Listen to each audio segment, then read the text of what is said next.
Welcome to this episode of the Gunman.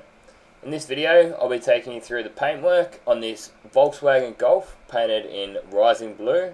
Name of the colour code is LR5Z. So the prep work's already been done. We've then taken it into the booth, masked out those fenders, and we've set up the bumper bar over in the corner there and the bonnet on the bonnet flipper too, because we have a new bonnet and a repaired bumper bar. We've also got those couple of little washer jet covers on the bonnet just here. So I then wiped the entire job down with the wax and grease removing cloths, and also after that I used the high pressure air on the entire job with the yellow tack cloth that you saw me using just then. Now we're starting to do our paintwork. So I started off by doing the inside of this bonnet. I cut that footage out just to stop the vid from getting too long for you guys, and now we're starting to put our first coat of base coat down using the DeVilbiss GTI Pro with the HVLP Air Cap. So for America, this is known as the Tekna Pro. The Tekna Pro. Exactly the same gun, yet they've just got a different graphic on the gun itself. Here in Australia they're called the GTI Pro, and they've just got pretty cool designs on them and a different name on the side. The way I set this gun up for base coat is to have the fluid wound pretty much right out, so it's just a turn or two in, just so it's not going to fall out, so the knob's not going to fall out, and have the fan wound right open and have the pressure set up to about 2 bar. Look, I'll probably pull it just a touch under 2 bar, and that is 29 PSI for you Americans, because you guys use PSI instead of the metric scale like we do here in Australia. So I might drop it back down to about 27 PSI for the first couple of coats. I found that uses just a touch less paint, and then on my last coat I like to sometimes get the pressure up that little bit higher, hold the gun back, and I've found it lets the metallic drop on a little bit nicer. So I'm not going to include all of the footage for this bumper bar, just because of the sake of getting the video a little bit shorter to keep you guys interested the whole way through. And your feedback is always welcome, as I think you guys know. What you think, anything you guys think I can do to improve my vids, you're more than welcome. Whack a comment down there, let me know what you think. Hit that like button too, don't be afraid to share. Check me out on Facebook too. So here we go with our first coat on our fenders. They're already covered, so they're not going to need quite as much as the bumper bar and the bonnet, or the hood. I think that's an Australian thing, we call it a bonnet over here. I've noticed that a lot of American viewers of my videos, when I go to my demographics, so that's why I try to include some of the info for you guys, and let you guys actually know what I'm actually talking about. So there we go, on with our second coat on the bonnet, and it should be mostly covered after this second coat. It actually turned out that I had to go again with this bonnet. What actually happened is we had a guy just start, and he does prep work for us, and it turned out that he didn't prime this bonnet properly, and he didn't prepare it properly. I checked over it, it looked half decent. It turns out I should have taken it back out and sanded the thing down a little bit more. So what it was is that his orange peel in his primer, he didn't actually rub the orange peel out enough, so the orange peel was showing through my clear coat and making it look a bit peely. So we just decided it'd just be easier just to buzz it back down and just re-clear it, which that is actually in another video of mine. It's in the NS Iwater Supernova review and demo, the clear coat the second time around on this bonnet. It came out real nice. So that was our blend coat of blue that we did. I decided not to use a blending aid or a blending clear this time. This is the kind of colour, it's probably 50-50 borderline where you would want to use a blending aid. I decided not to, and it blended out just fine. But if you're ever not sure on a job like this, if you just say, oh, should I use a blending aid or blending clear, or shouldn't I? If you're ever not sure, just use it. It's not going to hurt to use it, no matter what. You could still use it on a black, although it's absolutely not necessary. So the lighter the colour, the more chance that you're going to need one of those blending aids. And here we go with our clear coat. So is the DeVilbiss GTI Pro Lite.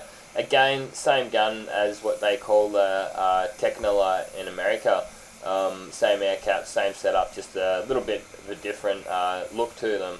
I think they're black in America, whereas we get the gold ones, and they've also released some nice graphic ones, and I think they did a World Cup one. They've done a really cool one with the Grim Reaper on it, and just various different designs.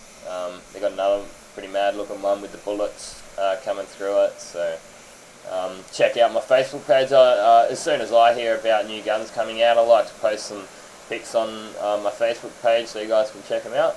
And alright, so we'll give you a run through the settings I like to use on this gun.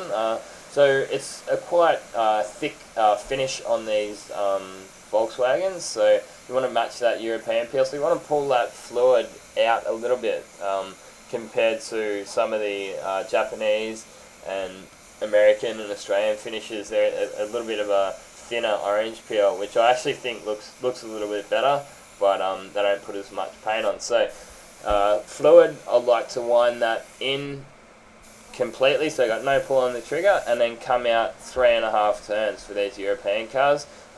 Also, that may vary on the temperature of and the hardness that you're using. If it's really cold, you might want to go just in 2.5, because you're going to get a bit more flow when it's colder, and when it's hotter, you can really hammer it on nice and heavy, and it's not going to flow too much and then possibly run for you.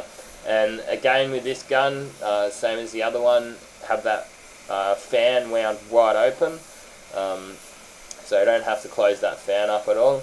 And with this, I'm using the TE20 Air Cap, so you don't need quite as much air pressure as what you do with the HVLP guns or the HVLP caps. So you only really need about 25 PSI. Any higher, and you're just going to go through way too much clear. If you get it up to that 29 PSI that I was using before, you're just going to be, all that clear is just going to end up overspray and end up in those filters. So a good 5 minutes in between coats of clear. I like to sometimes stay in the booth if possible. If you can mix up the clear first and then not leave the booth, if you can hang around in the booth for a few minutes, that can help just getting less dust, basically. All little stuff like that, anything that you can think of to eliminate dust will help. So wiping your airline down, all that kind of stuff. Just be fastidious about it, I guess. And the clears that I'm using on this job, the clear coat I'm using is obviously it's a 2-pack clear. It's Standox standard clear, and I'm using the fast hardener in it because it's a bit of a cold day on this day. So that was 515, and the numbers on the hardener, 515, actually correspond to the temperatures of the day, and I found it not 100% accurate. You might actually say it's closer to the panel temperature rather than the temperature of the day, because so 515 you would say between 5 and 15 degrees, but sometimes even though the spray booth's at 30 degrees, the panel itself might not actually be right up to 30 degrees. If you get a temperature gun and you hold it onto your panel, you might find that the panel's only still sitting at 15-20 degrees when ambient temperature is 30. So if you find you're getting a lot of runs and stuff like that in the colder months, maybe try even putting the car in the booth, giving it a bake for 10 minutes, get that panel temperature up, put your clear in there when you're baking the car, prior to painting as well, get that clear temperature up a little bit, or even just leave it in there when you're masking the car up with the heat on the booth. Maybe try winding your fluid in a touch as well. Just little stuff like that can help a little bit of troubleshooting things there for you. And yeah, this is a good quality clear, yet it's on the cheaper side. So the standard clear is what I said I'm using before. I think we pay around under $200 for 5 litres of it, and that's a proper brand name clear. It's not just a cheaper, it's proper Standox standard clear. So yeah, good quality. Although it's HS hardener in it, to me it's not like a proper HS. Like I used to use the Glazerite and use the 255 that's in the pink can. Anyone who's used that will know how thick that stuff is, and that's a proper HS. You can use the the HVLP Air Cap, and you can just put one coat on it straight away, followed by the next coat, and you're going to have like more build up than what you'll get with 2 coats of this, because it's just so much thinner. So yeah, I've flipped the bonnet back over to the flat direction so I can put my last coat on. I'm trying to lay it on nice and wet. I got my clear on wet, but as I mentioned before, I was stuffed before I started because of the prep work not being done right. So this is when it starts costing money. And look, I should have known my experience. I knew that there was a little bit of orange peel. I just didn't realise how bad it was. I thought, being a dark colour, I might be able to just flood my clear on real nice and heavy and hopefully get rid of it. But it's a pretty nice car, so we wanted to make sure it was really nice. And rather than spending hours polishing it back, we just did another couple of coats of clear, which ended up being flow coating. So yeah, the customer got a nice flow coat on their bonnet. So you can see I'm slowing down a little bit on this coat compared to the first coat, as to get the real nice finish on it. Try and get the reflection in your eye when you got to actually watch your paint going on. And you see the way I was painting that was much like a robot, really. Like, I'm not holding the gun up on an angle or anything like that. You just got to keep that gun absolutely dead even to that panel. And look, this probably acceptable to dodgy old backyard panel shop standards. In fact, it would be. And yeah, if you were doing this job at home, you'd be totally wrapped with that finish on that bonnet. But we're a reputable repairer. We got to do good quality work. That's why we gave it another shot on that bonnet. So the job, apart from that, really did come up nice. Not much dust in it. You got the occasional little bit of dust or two. I think there was 1 or 2 tiny little bits of silicone in one of these fenders there somewhere too, which I was able to just dab a touch of clear in. And we then shaved that clear out with the tungsten block, sanded it back, polished it up, and it looked real nice. I do have a bit of an ending here. Apologies, it's not the best ending. I usually try to get the car once it's all polished up and washed and everything. This ending, it has been polished but not washed yet. The guys are still running around trying to get parts back onto it so that the car can go out that night. And I ended up heading off and going home before the car was finished. So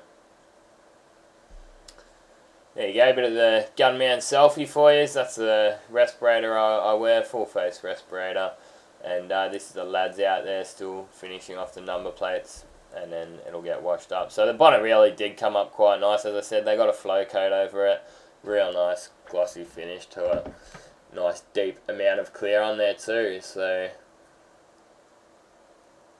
and it'd be real happy with their car when they get it back. So check out these couple of links if you haven't already seen them. Thanks again for watching, and this has been another Gunman production. Goodbye.